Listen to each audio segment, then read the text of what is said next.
save. Say you do iCloud. President Nana Addo Dankwa Akufo-Addo ni State of the Nation's address no be ma no.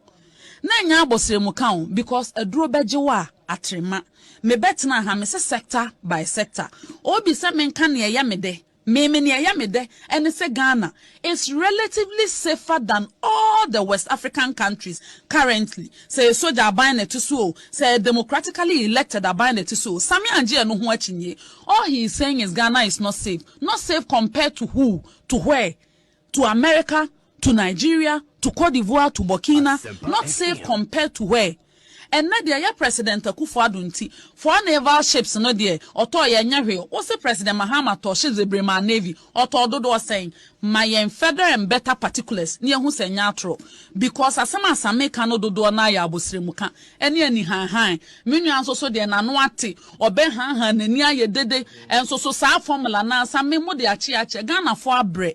It's about solutions, and President Nana Addo Dankwa Akufo-Addo says solution for the health sector upon providing 307 ambulances for every constituency, upon providing zipline medical drone delivery system, upon making sure, say, in the face of COVID, the welfare of Ghanaians are paramount. Osi COVID has also exposed, say, yentimin produce vaccines waha. This will be a yeni asre under onu yebejai. Or say districts as many as 88 omuni hospitals for Ghana under President Nana Addo Dankwa Akufo-Addo or see emfa some ball form yes 87 ye they are swabo form oje ho achinya akotwa mfonyina the next time betena ha say nienka enti ya yete ha no me na media tro na say wona wudi atro obi. The point is that in ebra ye womu comparatively President has really risen to the occasion. He is not a president in ordinary times. If you want a test of President Akufo-Addo during ordinary times, Mr. 2019, President Akufo-Addo nti ene arts and entertainment industry, tourism industry, near Ghana, Accra, December to remember, over 600,000 visitors, making Kotoka one of the busiest airports within our sub-region. It is because President Akufo-Addo and the Kofa year of return, any beyond the return by Eswakwe Chimakobo Dewu, Eko America ni baby Akokache and Krofosa Mumbra, Emma Gani, Emma, diasporans over 120 at a go Jubilee House na me ho omo citizenship encourage omo say even Ghana ye beboa mo matena krom ha enenne obi afri baabi a bronyo so obedi Ghana ha Afro Nation Afro Chella hwan we omo nyina timi bo show because President Nana Addo Dankwa Akufo-Addo ama environment na conducive ama wo keka no ho ama nkrofo bo omo hu se Ghana ye free one of the bad parts akobaby papa oni ye business ye obi.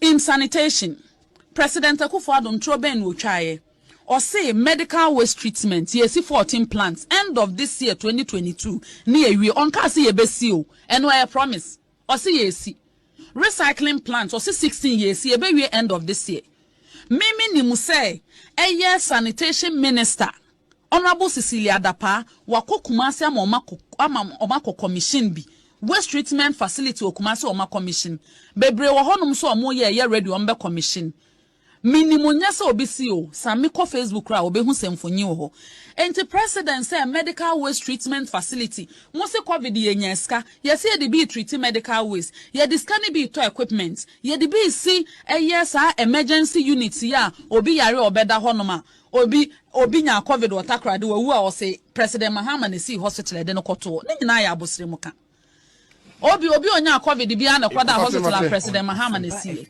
Enti same abetena ha sei. Ase ne bo anya akukodru ahwanya me anim aka che 78-year-old a oko deliver State of the Nation's address. Bama me time kwa dia.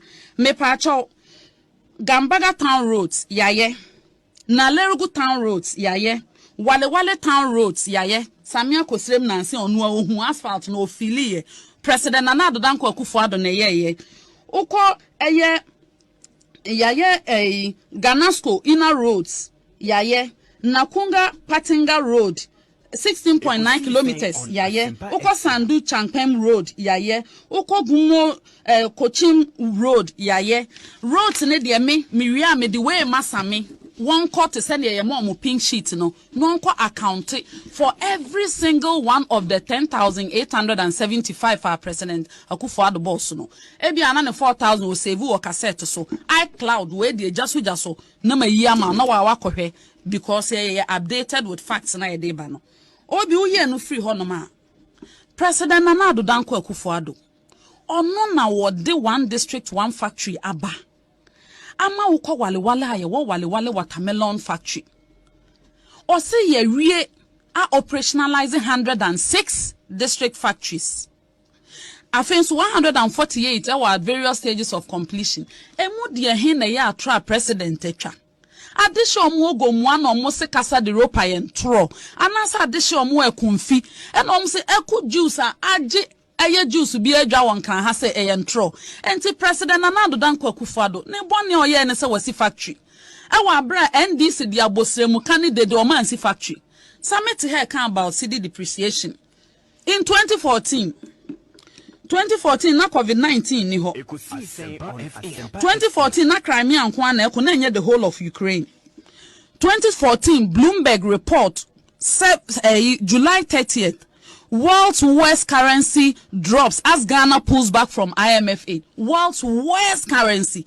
Na okuni ho, satam na cholera ekunkum Ghana adehye no. Na ekuni ho, eye dum so na ho, which was a self-inflicted situation na omode 2 years because of lack of foresight. And nesamete ha, say Ghana worst performing currency. Enya onono die mpo na meka tie ne President Mahama ankasa ka on 13 February 2014 uko ni Facebook page a obetima twa screenshot na wo de aba. Also regarding the depreciation of the Ghana cedi, I want you all to know two major things. First, this is not caused by our national decisions. We are part of the global financial system and so we share both its ups and downs. Global financial system. And ne President Nana Addo Dankwa Akufo-Addo COVID aba. There is disruption in global supply chain. Mese panwa kwa twe wo Lebanon, unim Lebanese bi Ghana manen Frankancho. Se si asen kominim se obi mafidie de kwa akire nkrofo wo Germany omutie obi efon ne omefra kacho anwa cooking oil. Eho akwa twe wo Germany. Enne de eye President Akufo-Addo nti wo so oye otrofo. Ono de wonka global financial system no. President Mahama de oka global financial system no. Obi President Nana Addo Dankwa Akufo-Addo ne bone a woyeye ene say COVID aba amaya hodo ebi atena fie 20 months ye call law school ye wie ye graduate ye in COVID minim Nigeria for a law school professional program ko 6 years COVID inti ne time aso for graduation 2 years not fie President Nana Addo Dankwa Akufo-Addo se sa Ghana mofra ko go school dem emo bia nose mask sanitizers emo mo eniema akade e de be hohoro ye nsansa na bibia ye sprays all public schools across the country. President must support to people in arts and entertainment or must support to even private schools. NBSSI and Ghana Enterprises Agency. President Chensio free afimu the year 2021 are affected by this State of the Nation's address. Vehicle income tax. 4 quarters presidency mo bi entua yenimsa ahokyeraba. Ene President Akufo-Addo ye otrofo. Na ono osum Ghana for kohwe nkwa. Ono no ye otrofo. Wa betena ha se helipad nya President Mahama enka Ghana bi ni ha mesija cassette